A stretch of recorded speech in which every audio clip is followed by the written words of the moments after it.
Yep, my name's Joel Taylor. I'm the president of the Fortescue National Football League.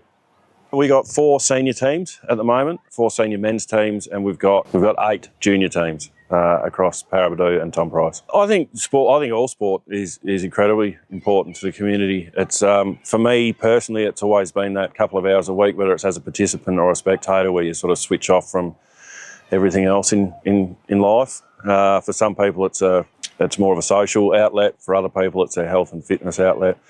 I think just for the overall health and well-being of the community, all sport is incredibly important. Last year, one that I remember off the top of my head, we had a fella break both collarbones out on the ground, and after a fair bit of time, he was eventually stretchered off the ground by paramedics and taken to Tom Price Hospital, where the treatment that he required, the scans that he required, just weren't available to him.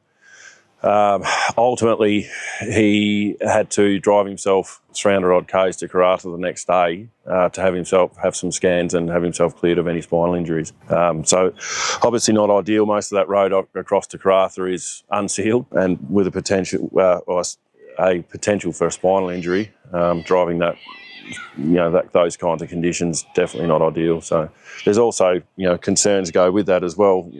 That road's often shut off to us if we've had rain or any of these cyclone events. That access is completely shut off. So if one of our kids is injured, we've either got to pack up the whole family and head to Perth, which is an hour's drive to Paraburdoo Airport, or a 1,600-kilometre drive direct to Perth.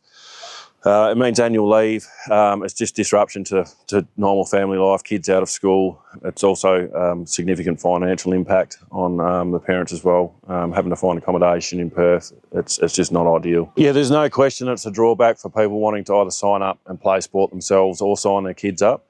It's been well documented in the media over the years, some of the concerns and growing concerns that parents have about their kids playing contact sports and the injuries that go with them.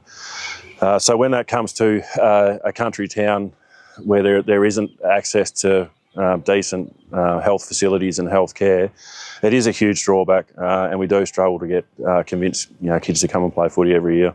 Look, I'd say it's important to this community for the same reasons that reasonable healthcare is important to the Health Minister and her family. I'd ask the Health Minister, how would you feel about having to explain to your kids that you're not going to allow them to play sport because you're too concerned that they may get hurt and injured and there isn't the healthcare that they would require here in place?